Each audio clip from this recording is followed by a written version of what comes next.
लेकिन होती कहां से है इसकी एंट्री? इसके लिए आपको संसद के सचिवालय में आवेदन करना होता है और आवेदन करके आपको किसी सांसद से उसे वेरीफाई करवाना होता है।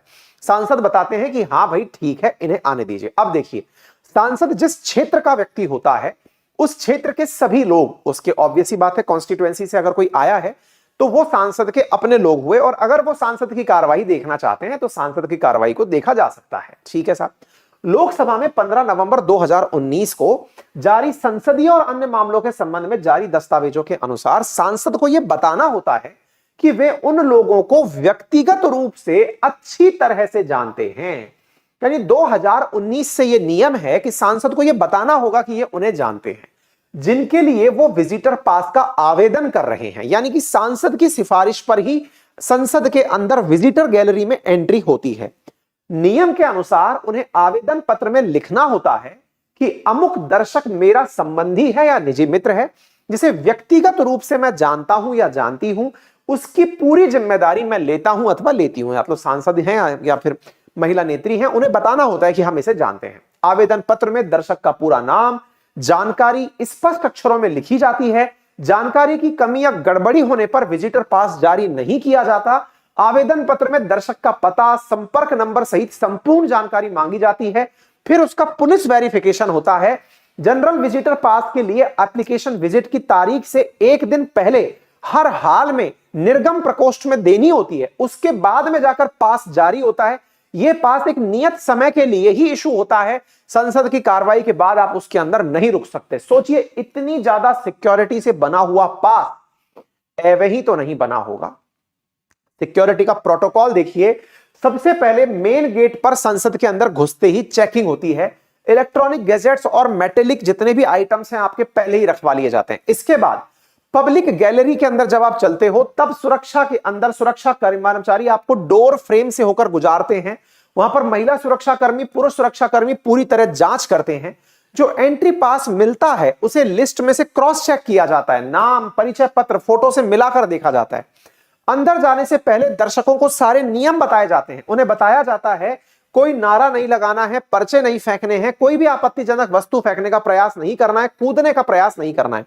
अच्छा, इसका मतलब यह हुआ कि जब दर्शक दीर्घा में कोई पहुंच गया, अगर वहां जाकर वो नारा लगाता है, वो कूदने का प्रयास करता है, इस पर वाकई में किसी का नियंत्रण नहीं है। क्यों?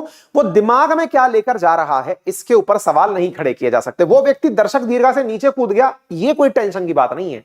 टेंशन की बात यह है कि स्मोक बॉम्ब बिना चेक हुए अंदर कैसे पहुंच गया। दर्शक दीर्घा में बैठने के दौरान उसके आसपास के गार्ड्स मौजूद रहते हैं। अगर वो लोग बातचीत करते हैं, शोर करते हैं, कोई भी हलचल करते हैं तो वो उन्हें रोक देते हैं और दर्शक दीर्घा से बाहर निकाल देते हैं। मैं खुद एक बार सदन की कार्रवाई देख चुका हूं और जो ये बातें लिखी हैं ये मैं पर्सनली फील कर चुका हूं। इसका मतलब ये हुआ कि ये सारी चीजों में भी अगर कहीं पर कोई गलती है तो वो इस बात की कि उस व्यक्ति ने एंट्री करते समय या तो किसी सांसद के साथ एंट्री की है, सांसद महोदय का जानने वाला है, ठीक है ये क्या गंदगी फैलाएगा, इस तरह से वो आगे निकल गया है, इस वजह से यह मामला निकला होगा। अब आप सुनिए 2001 की घटना, जिसकी वजह से इस घटना को इतना ज्यादा संजीदा तरीके से सोचा और समझा जा रहा है। साथियों, वर्ष 2001 के अंदर आज ही के तारीख यानी 13 दिसंबर को ऐसा ही एक कारनामा हुआ। क्या हुआ? एक सफेद एम्बेसडर कार में, क्योंकि उस समय एम्बेसडर कार चला करती थी, एक सफेद एम्बेसडर कार में सुबह 11:28 पर आतंकी बैठकर आते हैं और उपराष्ट्रपति की कार की तरफ अपनी कार को ले जा रहे होते हैं तेजी से। उस कार के पीछे सुरक्षाकर्मी दौड़ रहे होते हैं कि यह रास्ता तोड़कर भागी है, इसे रोकना चाहिए। और उधर से वो जो आतंकी हैं वो ले जाकर गाड़ी को उपराष्ट्रपति की कार से टक्कर मार देते हैं और गाड़ी के गेट से खुलकर वो लोग बाहर निकलते हैं। ये वो एम्बेसडर कार है, तस्वीरों में आप देख सकते हैं। ये इस प्रकार से बैरिकेडिंग को तोड़ते हुए अंदर भागती है। इसके पीछे सिक्योरिटी स्टाफ दौड़ रहा होता है। सुरक्षा कर्मी में जगदीश यादव जो हैं वो बेतहाशा भागते हुए और उनके पीछे गाड़ी को रोकने का वो प्रयास करते हैं। गेट नंबर 11 के पास उपराष्ट्रपति की कार जहां खड़ी थी वहां जाकर ये कार टकरा जाती है। इसके पीछे से दौड़े आ रहे सुरक्षा कर्मी उस पर पहुंच भी नहीं पाते थे कि इतनी देर में चारों दरवाजे खुलते हैं, बैठे हुए 5 आतंकी पलक झपकते ही बाहर निकलते हैं, चारों तरफ गोलियां चलाना शुरू कर देते हैं। AK-47 और पीछ में बंधे हुए जो ग्रेनेड्स वगैरह थे वो फेंकना शुरू कर देते हैं। 4 सुरक्षाकर्मी जो उसको रोकने की कोशिश कर रहे थे वो हमले के पहले ही शिकार बनते हैं, यानी जिन्होंने कार रोकने की कोशिश की उन्हें ये आतंकी गोलियों से उड़ा देते हैं। ये वो रेयर तस्वीर है जो आतंकी की भागते हुए कैप्चर की गई थी, जो कि दूसरे गेट की तरफ भाग रहा था। आतंकी मेन गेट से होकर के इस प्रकार से अब एंट्रेंस गेट की तरफ, जहां से संसद में एंट्री की जा सके, आतंकियों को यह नहीं पता था कि लोकसभा और राज्यसभा की एंट्री कहां से होती है। वो दरवाजों की तरफ भाग रहे थे कि कहां से अंदर एंट्री की जाए, और रास्ते में गोलियां और ग्रेनेड बरसा रहे थे। गेट नंबर 11 की तरफ से हो रही इन गोलीबारियों को सुरक्षा एजेंसी माकूल जवाब देने के लिए तुरंत तत्परता से तैयार हुई, और एनएसजी इस बात को समझ चुकी थी कि यह फयादीनी हमला है, यानी आत्मघाती हैं। अगर इन्हें मारने का प्रयास किया गया तो ये बम से खुद को भी उड़ाएंगे और संसद को भी नुकसान पहुंचाएंगे। कमांडो यहां पहुंचते हैं, स्थितियों को नियंत्रण में लेते हैं। 40 मिनट के अंदर 5 आतंकियों को गोलियों से भून दिया जाता है। आप यहां पर सुरक्षा फोर्सेस को पहुंचते हुए तत्परता से देख सकते हैं।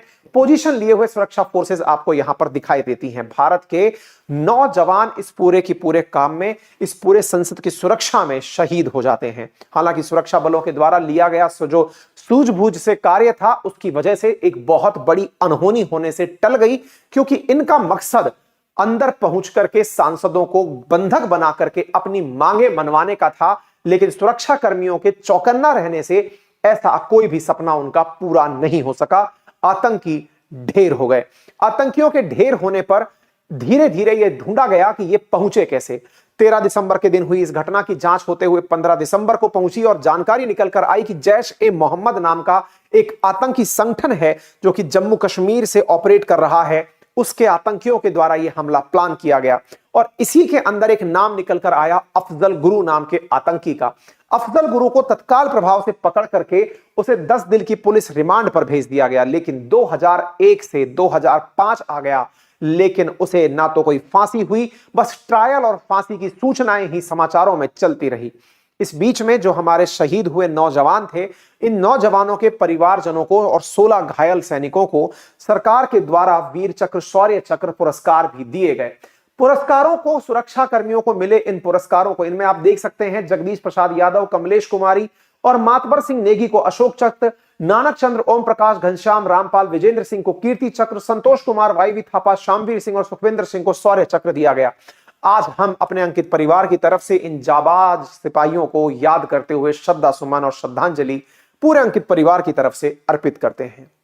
साथियों, हमने श्रद्धा सुमन अर्पित किया, लेकिन इनके परिवारजनों ने देरी हो रही इस न्याय से परेशान होकर 2006 में पार्लियामेंट हमले के इन सभी सैनिकों के परिवारजनों ने अपने मेडल्स रिटर्न कर दिए, कहते हुए कि आप एक आतंकी को सजा देने में इतनी देर क्यों लगा रहे हैं। अफजल गुरु के मांग के लिए ये और ज्यादा चीजें आगे चलती रही। अंत में जाकर के 2013 की फरवरी में अफजल गुरु को तिहाड़ जेल के अंदर फांसी दी गई। हालांकि इसको बचाने के लिए भी कई प्रयास किए गए, कई प्रकार के पॉलिटिकल प्रेशर क्रिएट किए गए। लगभग 12 साल बाद अफजल गुरु नामक आतंकी को फांसी की सजा दी गई। कहने का कुल मिलाकर मतलब यह है साथियों कि आतंकियों के अंदर जो और भी जिम्मेदार लोग थे, उनमें से जो बीएसएफ के द्वारा भी एक आतंकी को वहीं पर मार दिया गया था, है ना। बीएसएफ के द्वारा गाजी बाबा नाम का एक जैश-ए-मोहम्मद का आतंकी था जो इसका मुख्य मास्टरमाइंड था, उसको बीएसएफ ने वहीं मार दिया था जम्मू कश्मीर के अंदर। तो कहने का कुल मिलाकर मतलब यह है कि देश में लोकतंत्र को टारगेट करने की मंशा बहुतों की रही है, और होगी भी क्यों ना, क्योंकि पाकिस्तान जैसे देश में लोकतंत्र एक सपने जैसा है।